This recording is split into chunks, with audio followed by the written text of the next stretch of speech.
सामाजिक समतेचे प्रतीक डॉक्टर बाबासाहेब आंबेडकर यांना 69व्या महापरिनिर्वाण दिनानिमित्त मी कोटी कोटी प्रणाम करतो, अभिवादन करतो।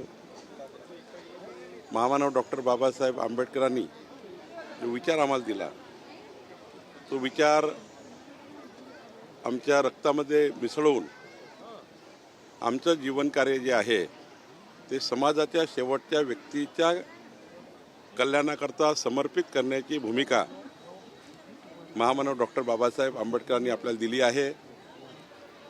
बाबासाहेबांचा संघर्ष आणि जीवन चरित्र हे राष्ट्राने महाराष्ट्राने 140 कोटी जनतेच्या भारत देशाने आणि विश्वातील सर्व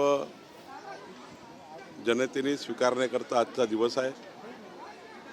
आजच्या दिवशी संपूर्ण समाज, संपूर्ण परिवार हा बाबासाहेबांना नतमस्तक होऊन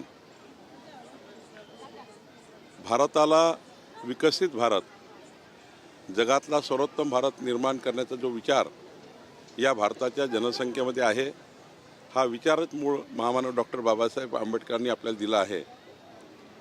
महामानव डॉक्टर बाबासाहेब आंबेडकरांनी दिलेलं संविधान अशा लोकशाहीचं संविधान आहे, जगातली सर्वात मोठी लोकशाही महामानव डॉक्टर बाबासाहेब आंबेडकरांच्या संविधानाने आपण आज या ठिकाणी आपल्याला रुजवली आहे।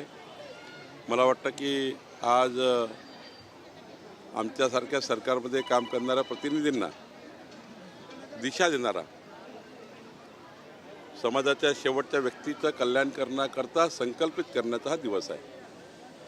सर, काय सांगाल ज्या पद्धतीनं या ठिकाणी तुम्ही आला आहात, या ठिकाणी आरोप प्रत्यारोप झाले होते काही दिवसांनी, विकास दीक्षाभूमीचा आराखडा मंजूर झाला नाही झाला मंजूर, दीक्षाभूमी विकासासंदर्भामध्ये काय प्लॅन आहे? दीक्षाभूमीच्या विकासासंबंधी मागच्या काळामध्ये एक आर्किटेक्टनी प्लॅन तयार केला। या कार्याला 115 कोटी रुपये आमच्या सरकारने NMRDAला जमा केले। 85 कोटी रुपयाचा जो त्या ठिकाणी विकासाचा आराखडा आहे तो आता आम्ही पब्लिक डोमेनमध्ये टाकतो आहे।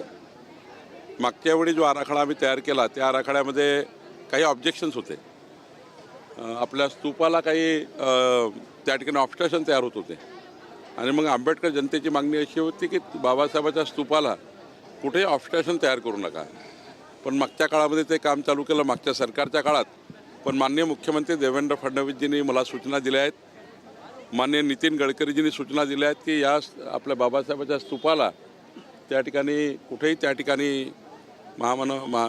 त्या ठिकाणी तथागत गौतम बुद्धांच्या या ठिकाणी भूमीमध्ये स्तूपाला मात्र काही त्या ठिकाणी ऑब्स्ट्रक्शन चारी बाजूने होऊ नये, असा विकास व्हावा जो या ठिकाणी सर्व मूलभूत सुविधा उपलब्ध व्हाव्या।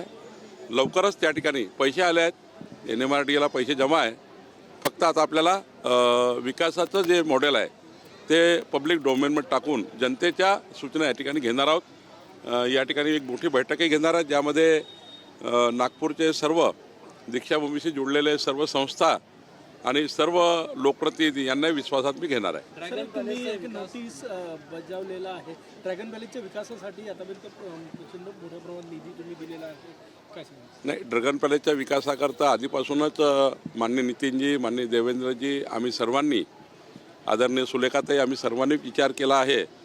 त्या ठिकाणी 217 कोटी रुपये सरकारच्या माध्यमातून ड्रॅगन पॅलेसला सुद्धा आले आहेत, त्याचाही शासन निर्णय झाला आहे। ड्रॅगन पॅलेसला जोडण्यासाठी मेट्रो रेल्वे करण्याचा विचार या ठिकाणी सरकारने केला आहे आणि ड्रॅगन पॅलेसच्या सुद्धा विकास योजना महाराष्ट्र सरकारने तयार केली आहे। निश्चितपणे या ठिकाणी आम्ही विकासाकरता कटिबद्ध आहोत। दीक्षाभूमी हो, ड्रॅगन पॅलेस हो, चिचोली असो, चिचोलीला त्या ठिकाणी मोठ्या प्रमाणावर आम्ही या ठिकाणी विकसित चिचोली केला आहे। महामानव डॉक्टर बाबासाहेब आंबेडकरांनी त्या ठिकाणी ज्या वापरलेल्या वस्तू आहे त्या सर्व वस्तू आम्ही त्या ठिकाणी चांगल्या पद्धतीने प्रदर्शित केलेल्या आहे। त्या ठिकाणी चांगलं स्थळ आपण करतो आहे। शेवटी आम्ही सर्व नागपूरची जी जनता आहे, नागपूरचा मी नागरिक आहे, नागपूरचा नागरिक म्हणून दीक्षाभूमीच्या विकासाकरता आम्ही कटिबद्ध आहोत, ड्रॅगन पॅलेसच्या विकासाकरता कटिबद्ध आहोत। शेवटी आपल्या सर्वांच्या भावना या स्थळाशी जोडलेल्या आहेत आणि त्यामुळे विकसित नागपूरचा संकल्प करताना विकसित दीक्षाभूमी, विकसित त्या ठिकाणी ड्रॅगन पॅलेस आणि चिचोली या पर्यटन स्थळाचाही त्या ठिकाणी विकास झाला पाहिजे, ही भूमिका आमची आहे, ती आम्ही करतो आहे. मला वाटतं आज त्या विषयावर काही बोलणं योग्य नाही. मी जी काही लिगल नोटीस दिली आहे त्या संदर्भाने उद्या बोलील.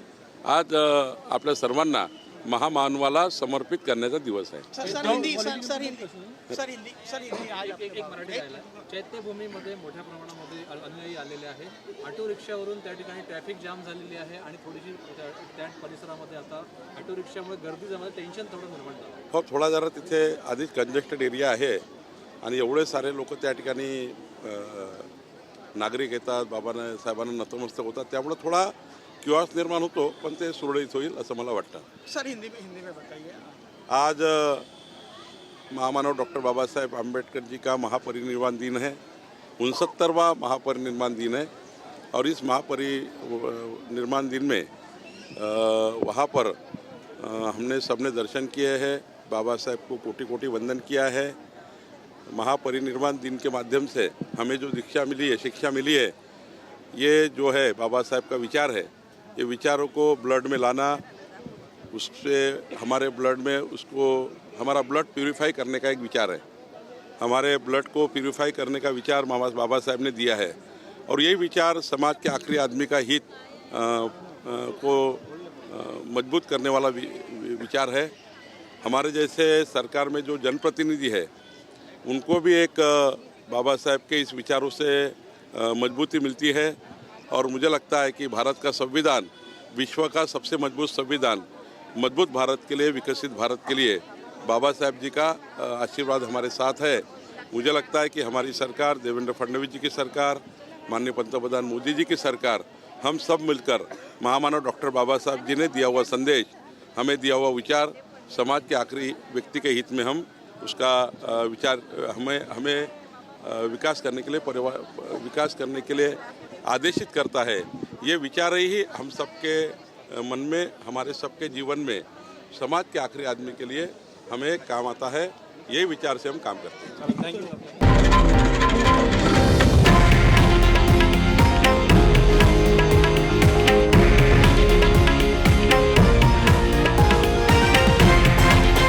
हे आहे देशातील नंबर 1 न्यूज नेटवर्क आणि आपण पाहत आहात TV9 मराठी, एकमेव.